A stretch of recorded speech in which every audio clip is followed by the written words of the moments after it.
My name is Paul Jorgensen, and I'm a member of the Rockingham Church Committee, one of the newer members. And, in my time passing around this church, looking around at it, I've heard that it's been renovated in about the year 2000. And of course, as a longtime carpenter myself, I've always wondered about the story about how this church, even though it looks original on the outside and original on the inside, got renovated and completely rebuilt. When the guy who did it, Rob Van Fleet, wanted to tell the story of the renovation, I volunteered myself to be the one asking all the questions about how he actually did it. So today it's a story about how the Rockingham Church got renovated.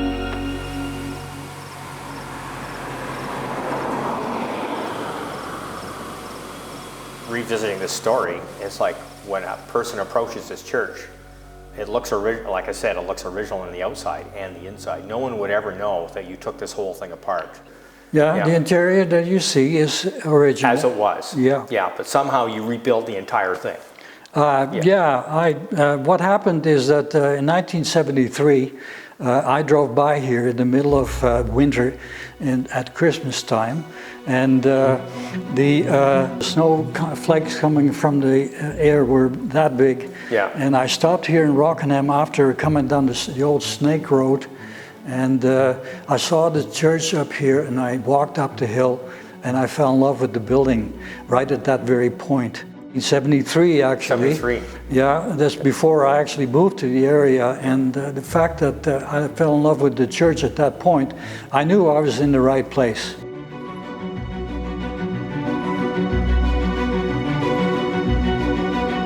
Until much later, we found out, what exactly the condition of the building was. Yeah. The committee got together, and we went to the Ottawa Diocese and met with the bishop at that point, and we got a stay, I believe it was of a couple of months or so, and we started working on raising funds and getting this thing organized so that we could obtain ownership. After we had some 10,000 together or 15,000 together, then we started seriously thinking about, well, what are we going to tackle first in the building? And I was an experienced builder at that point already, and I took a look at it, and like the roof is the first thing that generally you want to save. Yeah. Because the roof is done, the building is done, so... Yeah. So you must have had to open up the building to look inside. We took, say, the bottom half of the one side of the roof off, so we could start shingling, put it that way, and putting plywood on and stuff like that. The thing about it is that the discovery that the bottom of the super trusses that are holding this building up were completely rotten and gone. Yeah. So now we had a different problem rather than, shingling or, putting new roofing on. And it looks like you peeled off the roof and saw that the rafters were rotten. Yeah, then you went to the wall and saw that the wall was rotten. The wall was rotten at that point. And then you went to the ground and saw that... Well, no, at that point, no, that's incorrect, because at that point we had half the roof open and we couldn't leave the building half open, so we had to start actually repairing the super truss and the sheathing and the shingles back up until we got to the peak. And then the one side at least was done already. Now that might have been the first year that we did. Yeah. Now, of course, at that point, we also knew that the wall underneath that particular roof side was also completely rotten. And we had a bigger job by far than what we had anticipated in the first place. So you did the roof first, and then you're like... Well, after that, we went to the second side of the roof, and we did that one and discovered that that side of the wall was also rotten. So basically, we were working backwards. We were working on the roof, but there was nothing underneath that was worth putting a roof onto.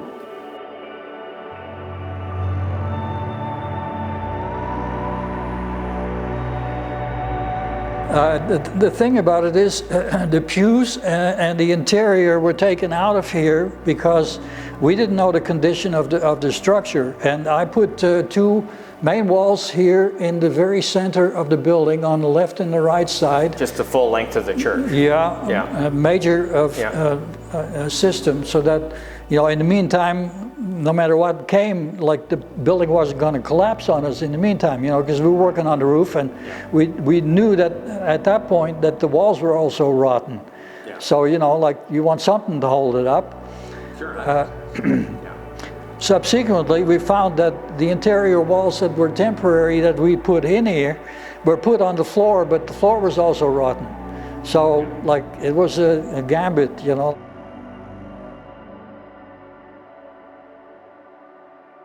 I had 4 guys work, well, there was 4 of us working here, and the guys on one side of the wall were jacking up one wall because it had it to be straightened out, and I was on the other side of the building screaming stop, because you know, the building was going to collapse, period.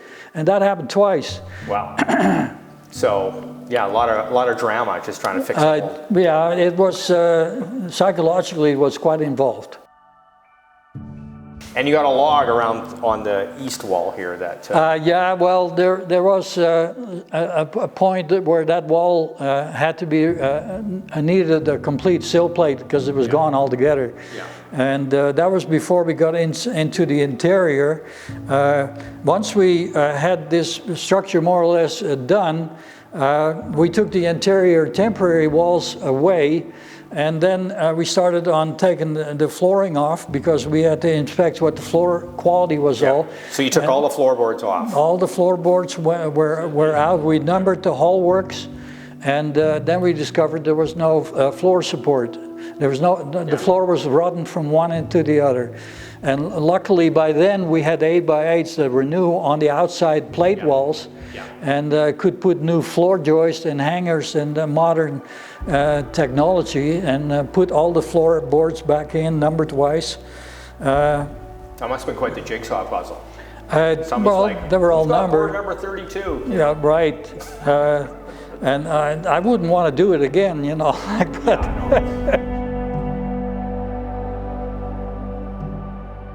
The steeple is another story. Well, that's right. I mean, when I look outside, it looks like a brand new steeple. It's the original steeple, all right, but they put the steeple up in 1890 or so, and they put steel shingles up there, and they painted them with what I am assuming, I'm dead sure that it was 90% or 50% lead paint, and that preserved the whole steeple. The shingles rotted away, like they rusted away, and we took the steeple down with a crane, and you know, like we decided we took all the old shingles off, and the substructure of the steeple was in 100% shape. There was no rot there whatsoever, and I'm assuming that was because the lead in the paint that leached down over the years. The original organ showed up, and it was donated back to the building committee, and we put it in here, and we sent it to Peterborough and had it restored some. Yeah. And it's still there today, and it's more or less playable. That's amazing. We still have celebrations every year. Yeah. And the wall, the cross on the wall there was an original one apparently, and we put it back up a little bit high. Yeah. You know. The windows are mostly original. We replaced the bottom by a person in Killaloe, and you know, the glass is still a little shady and shaky. And the top sections, that's all original? That's original, yeah. The interior paneling was not really touched by me. I did a couple of places there at the corners, because the rafters, well, you could actually see outside, and that's not quite original. Yeah, but, and the ceiling, it stayed in place the whole time? Yeah, the interior, we didn't really touch any of it. Yeah. And the way we pulled it off was basically with community effort, you know, like the sawmills all donated lumber, people chipped in.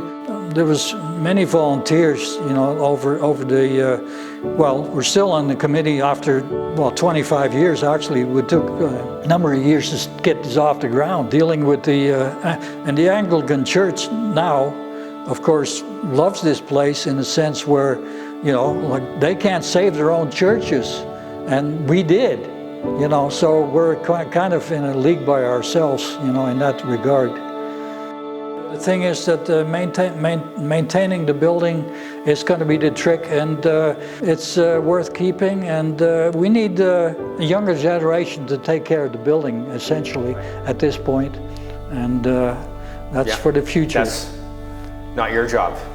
Well, I'm retired.